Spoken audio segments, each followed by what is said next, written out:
As someone who is in their mid-20s, the emergence and permanence of my smile lines have made me start to question what it means to age, especially in our current society where trends based on youthful appearances easily dictate how we present ourselves and live our lives.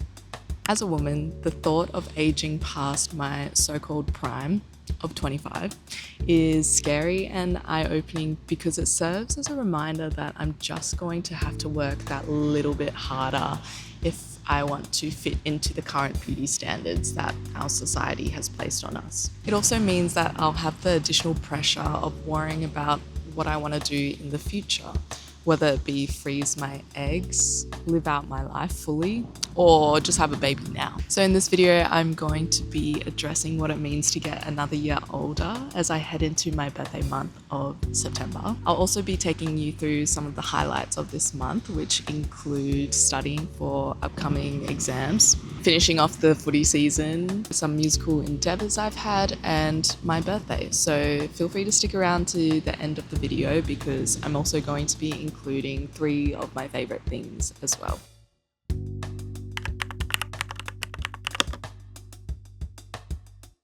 So hi, I'm Fynn and welcome back to my 10-year project. So I'm currently at my local beach and I wanted to chat with you guys about aging because September is my birthday month. As a current 25-year-old, the types of conversations that I'm having with my friends tend to revolve around what navigating our lives will be like as we approach the big 3-0. And I feel like these conversations usually also include the engagements, the weddings, the births, the career highlights, and the houses bought by others in our cohort. However, if you're not also currently doing these things, I feel as though there's this additional pressure to keep up or have some sort of game plan for life. And so I found this quote that kind of fully describes how I'm feeling at the moment, so I'm just going to read it out. One of the first times I felt the anxiety of freedom was in my mid-20s, when I had the realization that no one really cares what I do with my life. There's no one I need to ask permission from, no one I need to seek approval from. I have nothing to prove and nothing to hide. This realization was both freeing and frightening because it meant that if I wasn't going to spend my life chasing socially compliant goals and trying to live up to other people's expectations, I had to reflect deeply on what truly matters to me. The goals I wanted to achieve, the life that I wanted to lead, and the woman I wanted to be. I love that quote from Nicola Jane Hobbs, but it also really inspired me to set out some goals for the age of 26. Worry less about what other people think of me and what other people think of what I'm doing, and more focusing on how I'm living my life and spending time with family and friends and doing the things that I actually want to do and the things that make me the silliest and the happiest. So for us down here in Australia, September marks this transitional time. Oh my god, there's a dog.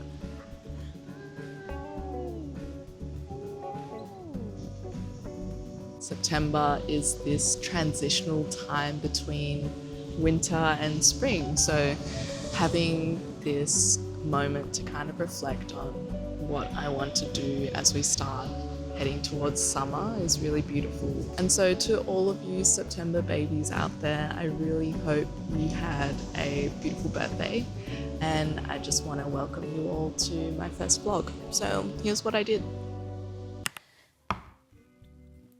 Okay, I am a little bit stressed.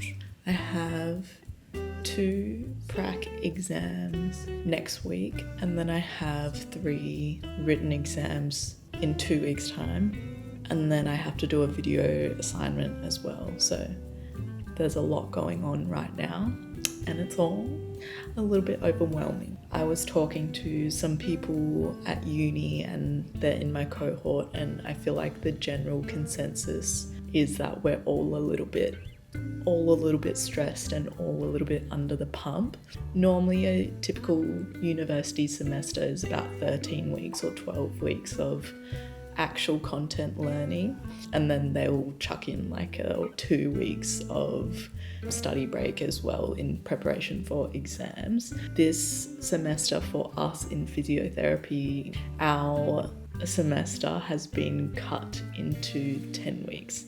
This is mostly to accommodate all of us starting prac this year, which is exciting but also kind of stressful. And I'm just feeling the stress a little bit. I'm really feeling it. And I've been procrastinating so much.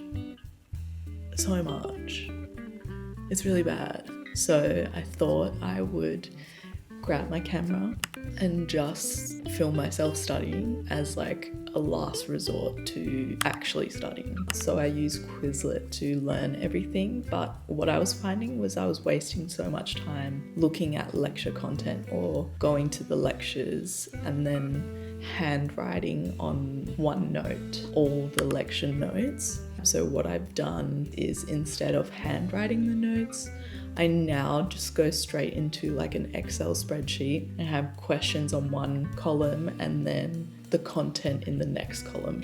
It is a better system for me personally, I think, and as someone who learns by teaching, it's way more time efficient. And then I also need to prep for my prac exam and kind of consolidate all my notes in terms of all of that for my MUSC unit. Yeah, so much to do, not enough time, so here we go.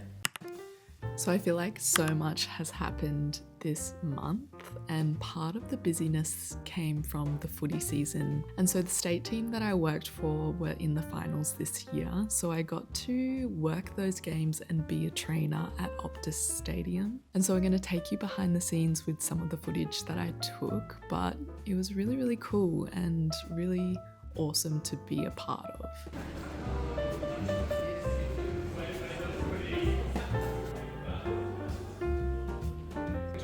That's what I was trying to tell Cindy.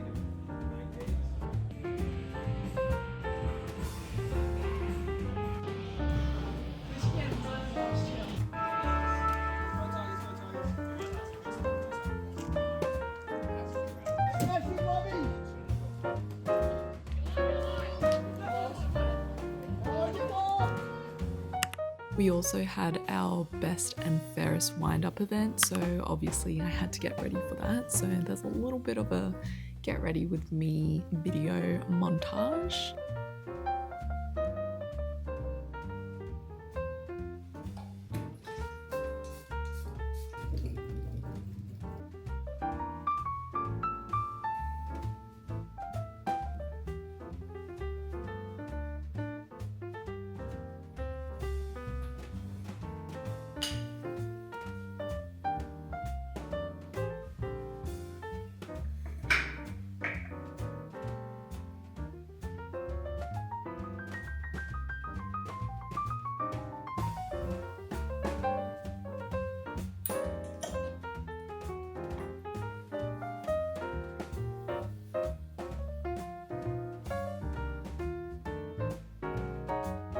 And peep the dress that I got off Facebook Marketplace for $100, which was really cool. So yeah.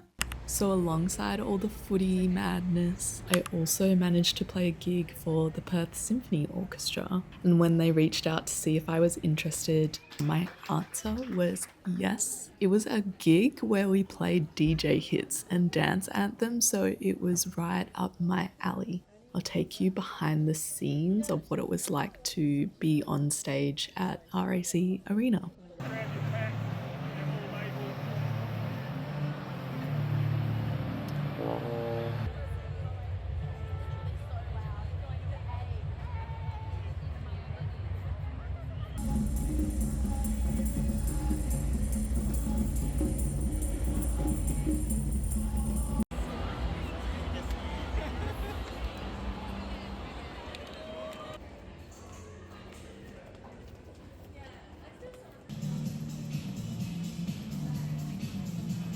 So for my birthday this year, I really wanted to do something wholesome, stress-free, and something that would make me happy. So I decided that I would do a hike. We ended up on this really beautiful hike trail that led up to a rock pool formation, and the water was super clear and super beautiful. About 12 of my closest friends and one of my brothers came out to hike with me, and on this hike we saw 2 cockatoos, we saw a mountain of a rock and sat on it. We crossed a river, which was so unexpected, and we swam in a little rock pool. It was definitely one of my most memorable birthdays, and it definitely rated a 10 out of 10, and I will definitely be doing that again. So thank you so much for watching and making it to the end of this video, and as promised, I have 3 favorite things that I loved this month that I want to share. So the first thing that I really loved was this book by Nicola Jane Hobbs. I don't know, this book just really spoke about everything I'm thinking about in terms of stress and burnout, and there's so much pressure in life to do certain things and be certain people, and I feel like Nicola really kind of described every thought that I'm having, but in such a digestible way. And she also provided actual strategies to implement that can help you lead a less stressful life. So I'd really recommend this book. So the second thing that I really loved this month was the app Focus Friend by Hank Green. And basically this app is the cutest thing because it's like this bean that knits. You set a timer. It basically just shuts down apps that distract you, so social media or email or things like that. But if you need 20 minutes of really focused and productive work, I'd highly recommend this app to just give you that extra push. And it wouldn't be a Fynn vlog without some music, so the album that really got me through this month of September is an oldie but a goodie. It was actually recommended to me by a fellow music friend back in 2022, but this album is called LYS or Liss by Marie Samuelson, and she is one of my favorite violinists at the moment. The album basically goes through so many different songs that are from all types of genres, but with the main focus being violin. And if you need something to make you sound like you are in a movie, this is the album for you. And so yeah, those 3 things really got me through this month of September. And if you guys managed to try or listen or read those suggestions, please let me know because I really enjoyed them. So I hope one of you or 2 of you also get to really enjoy them as well. So thank you so much for watching this video, and if you made it to the end, you're a real one. But no, in all seriousness, I really appreciate you taking the time out of the day to watch this content and watch me doing the things that I really like to do, so I appreciate that. I will see you guys next month, so bye!